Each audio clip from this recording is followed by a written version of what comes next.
गांव के छोटे से घर में शाम का समय था। रसोई से गर्मा गर्म खाने की खुशबू फैल रही थी। बहू बनने वाली मधु, एक मॉडर्न सोच की लड़की, थाली में रखा सब्जी का बर्तन देखते हुए नाक सिकोड़ती है। मम्मी, ये सब्जी सुबह बनी थी ना, अब तो बासी हो गई। माँ सरिता ने धीमे स्वर में कहा। अरे बेटा, बासी कहाँ है, बस कुछ घंटे पुराने हैं, खा ले। मधु ने ठंडी सांस भरते हुए कहा। मम्मी, मैं चाहती हूँ कि घर में ताजा खाना बने। बासी चीजें सेहत के लिए ठीक नहीं। शादी के बाद भी मैं ये सब नहीं खा पाऊंगी। सरिता के चेहरे पर चिंता की लकीरें उभर आईं। बेटा, ससुराल में सबकी आदतें अलग होती हैं, वहां तू कैसे एडजस्ट करेगी? मेरा मन घबरा रहा है। मधु मुस्कुराकर उनका हाथ थाम लेती है। माँ, आप फिक्र मत करो, अच्छे इंसान के साथ अच्छा ही होगा। भगवान मेरे लिए अच्छा सोचेंगे। कुछ ही देर बाद दरवाजे पर दस्तक हुई। पंडिता जी बड़े सम्मान के साथ घर में आए। बधाई हो सरिता जी, आपकी बेटी के लिए एक बड़े घर का रिश्ता आया है। लड़का शहर के नामी कारोबारी का बेटा है। सरिता और मधु दोनों के चेहरे पर चमक आ गई। जल्द ही रिश्ता पक्का हो गया। कुछ महीनों बाद शादी की धूमधाम हुई। मधु की शादी राजेश से हो गई। विदाई के समय सरिता की आंखें भर आईं। बेटा, खुश रहना और अपना ध्यान रखना। मधु गले लगकर बोली, आप चिंता मत करना माँ, सब अच्छा होगा। शादी के बाद पहली बार मधु अपने नए घर पहुंची। जैसे ही उसने ससुराल का दरवाजा पार किया, अजीब सी बदबू उसकी नाक से टकराई। उसने नजरें झुका लीं। सोचा शायद नए माहौल की वजह से हो। सास नंदिता और ननद पूजा ने उसका स्वागत किया। घर के भीतर जाते ही मधु ने देखा कि ड्राइंग रूम में ही खाने के कुछ बर्तन रखे थे, लेकिन वह मुस्कुराते हुए चुपचाप अंदर चली गई। शाम ढलने लगी।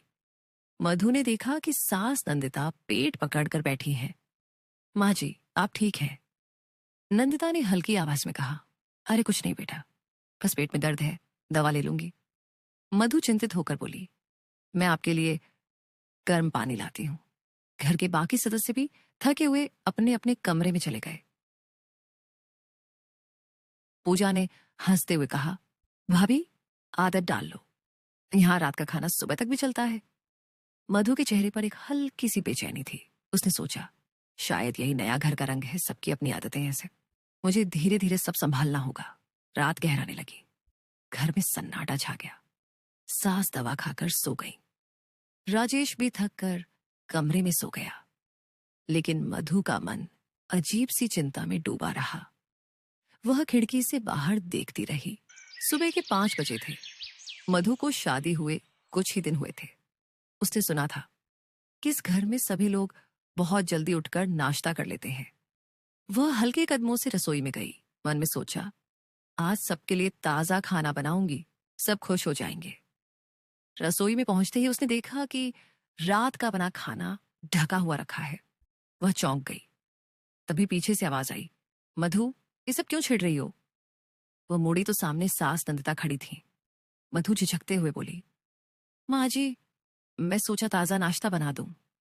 नंदिता ने सख्ती से कहा, नहीं बेटा, हम सब रोज यही खाते हैं।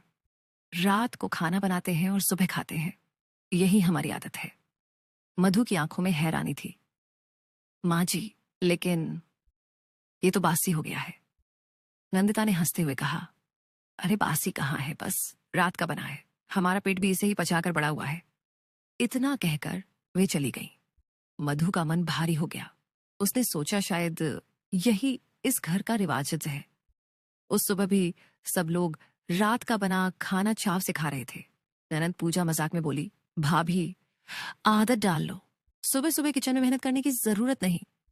मधु हल्की मुस्कान के साथ चुप रही, लेकिन भीतर ही भीतर परेशान थी। दिन बीतते गए। घर में यही सिलसिला चलता रहा। रात को खाना बनता और सुबह सब बासी खाना खा लेते। मधु अक्सर नए खाने का सुझाव देती, लेकिन कोई उसकी बात को गंभीरता से नहीं लेता। एक सुबह हालात बिगड़ गए। नंदिता ने अचानक पेट पकड़ लिया। उनके चेहरे पर दर्द साफ झलक रहा था। मधु घबराकर बोली, माँ जी, क्या हुआ? दर्द ज्यादा है। नंदिता पसीने पसीने हो रही थी। राजेश और पूजा भी घबरा गए। बिना देर किए मधु ने डॉक्टर को फोन किया। डॉक्टर ने स्थिति देखकर तुरंत एम्बुलेंस बुला ली। पूरे घर में अफरा तफरी मच गई। हॉस्पिटल में जांच के बाद डॉक्टर ने कहा उन्हें फूड पॉइजनिंग हुई है। लगता है लंबे समय से बासी खाना खा रही हैं, जिससे पेट में इन्फेक्शन हो गया। मधु यह सुनकर तिलमिला उठी। उसने राजेश और पूजा की ओर देखा। मैं कई बार कहती रही कि बासी खाना मत खाइए, अब देखिए माँ जी को कितना दर्द सहना पड़ा। राजेश ने सिर झुका लिया। पूजा भी चुप हो गई। नंदिता को दवा देकर घर लाया गया। मधु ने सबको साफ साफ कहा, अब से इस घर में सिर्फ ताजा खाना बनेगा, सेहत से बड़ा कोई रिवाज नहीं। पूजा ने सहमति में सिर हिलाया। भाभी, आप सही कह रही हो। राजेश ने भी मधु का हाथ पकड़कर कहा, तुमने सही समय पर कदम उठाया, नहीं तो बड़ा नुकसान हो सकता था। उस दिन के बाद घर का माहौल बदल गया। हर सुबह रसोई में ताजे खाने की खुशबू फैलने लगी। नंदिता अब स्वस्थ थी और मधु की सूझबूझ की सराहना करती। मधु ने राहत की सांस ली। उसने सोचा, परिवार को बदलना आसान नहीं, लेकिन प्यार और सही सोच से सब संभव। गरीब गोभी अंडा राइस वाली गांव की छोटी सी गली में अभय हर रोज अपने छोटे ठेले पर अंडा चावल बनाकर बेचता था। सुबह सुबह अम्मा शकुंतला देवी का आशीर्वाद लेकर वह निकलता, लेकिन शाम को अक्सर मायूस लौटता। गांव वाले ना तो अंडा चावल को पसंद करते थे, ना ही अभय की मेहनत की कद्र करते। दिन भर की भागदौड़ के बाद भी जेब में बस कुछ सिक्के ही होते। उस दिन भी कुछ ऐसा ही हुआ। धूप से झुलसा हुआ चेहरा, थकी हुई आंखें और मन में चिंता लिए अभय घर लौटा। दरवाजा खोलते ही संध्या ने मुस्कुराते हुए पानी दिया, लेकिन उसके चेहरे की उदासी भांप गई। क्या हुआ अभय, आज भी कुछ नहीं बिका? संध्या ने धीरे से पूछा। अभय ने चुपचाप सिर हिलाया।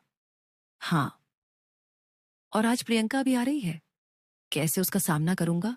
घर में कुछ भी ढंग से नहीं है। संध्या ने सांत्वना दी। गरीबी है, लेकिन दिल बड़ा है। वो हमारी बहन है, समझेगी। शाम को जब अभय बस स्टैंड से प्रियंका को लेकर आया तो घर का माहौल काफी बुझा बुझा सा था। शकुंतला देवी चुपचाप चारपाई पर बैठी थी। संध्या रसोई में बिना दिल से कुछ बना रही थी। प्रियंका, जो शहर से आई थी, ने आते ही सबके चेहरे देखे। उसने माहौल को भांप लिया। कुछ पल की खामोशी के बाद उसने पूछा, क्या हुआ, सब इतने चुप क्यों है? अभय ने भारी मन से सारी बात बताई। कमाई नहीं हो रही, अंडा चावल कोई खा नहीं रहा, घर की हालत दिन ब दिन बिगड़ती जा रही है। प्रियंका ने मुस्कुराते हुए कहा, बस इतनी सी बात? मैं हूं ना। सब चौंक कर उसकी ओर देखने लगे। भैया, मैंने शहर में एक स्ट्रीट फूड फेस्टिवल में देखा था, अंडा चावल सबसे ज्यादा बिक रहा था। हम इसे थोड़ा स्टाइलिश बनाएंगे, साफ सुथरे कप में देंगे, थोड़ा मसाला ट्विस्ट डालेंगे। मैं एक पोस्टर भी डिजाइन कर दूंगी और सोशल मीडिया पर डालूंगी। अभय को यकीन नहीं हुआ। संध्या की आंखों में उम्मीद की चमक लौट आई। शकुंतला देवी ने पहली बार मुस्कुराकर कहा, लगता है अब घर में बाहर आएगी। प्रियंका की एक बात ने सबका हौसला लौटा दिया था। कभी कभी परिवार का साथ ही सबसे बड़ी पूंजी होता है। अगली सुबह जैसे ही अभय उठने की तैयारी कर रहा था, प्रियंका ने मुस्कुराते हुए कहा, भाई आज बाजार चलिए, 5 किलो पत्ता गोभी खरीदनी है। पत्ता गोभी? वो क्यों? अभय ने हैरानी से पूछा। आज से अंडा चावल हम नए अंदाज में बेचेंगे। पत्ता गोभी में लपेट कर थोड़ा भून कर देंगे, हेल्दी भी लगेगा और नया भी। गांव वालों को नयापन चाहिए बस। प्रियंका ने आंख मारते हुए कहा। अभय को बात जम गई। दोनों बाजार गए, ताजी चमचमाती हरी पत्ता गोभी खरीदी और घर लौट आए। रास्ते भर लोग उन्हें देखते और हंसते। अरे, इतने पत्ता गोभी लेकर कहाँ जा रहे हो? लेकिन प्रियंका बस मुस्कुराती रही, जैसे उसके पास कोई बड़ा राज हो। घर लौटकर प्रियंका ने रसोई में संध्या के साथ मिलकर तैयारी शुरू कर दी। अंडा चावल को मसालों के साथ और भी चटपटा बनाया। फिर गर्मा गर्म पत्ता गोभी के पत्तों में लपेटकर हल्का भून दिया। लपेटे हुए पैकेट जैसे दिखते थे, देखने में बेहद आकर्षक और खाने में लाजवाब। सुगंध इतनी मोहक थी कि आस पड़ोस के बच्चे खिड़की से झांकने लगे। ठेले पर सब कुछ सजाया गया और प्रियंका खुद भी अभय के साथ चली। गांव में यह नया तरीका चर्चा का विषय बन गया। लोग झुंड में आने लगे। क्या महक है, ये क्या नया है? वाह, हेल्दी भी और टेस्टी भी। हर तरफ बस तारीफें ही तारीफें थीं। प्रियंका ने एक छोटी सी नोटबुक निकाली और हिसाब किताब संभालने लगी। भैया, आज दाम थोड़ा बढ़ा देते हैं, मगर क्वालिटी भी वैसी ही होनी चाहिए। अभय ने हामी भरी और पूरे जोश के साथ ग्राहकों की सेवा में लग गया। दिन ढलते ढलते उनका ठेला पूरी तरह खाली हो गया। कमाई देखकर अभय की आंखें भर आईं। उसके भीतर वर्षों से दबा गर्व जैसे बाहर आ गया। प्रियंका मुस्कुराई। देखा भैया, कभी कभी थोड़ा सोचना पड़ता है। मेहनत तो आप कर ही रहे थे। शाम को जब सब घर लौटे, प्रियंका ने वही अंडा चावल पत्ता गोभी में लपेटकर परिवार को परोसा। शकुंतला देवी ने छकते ही कहा, अरे वाह, आज तो होटल जैसा लग रहा है। संध्या बोली, दीदी, आपने तो जैसे जादू कर दिया। अभय ने नम आंखों से कहा, प्रियंका, तू नहीं होती तो हम शायद कभी ये खुशी ना देख पाते। प्रियंका मुस्कुराई। उसकी आंखों में चमक थी। परिवार है ना भैया, ऐसे वक्त में ही तो साथ आते हैं।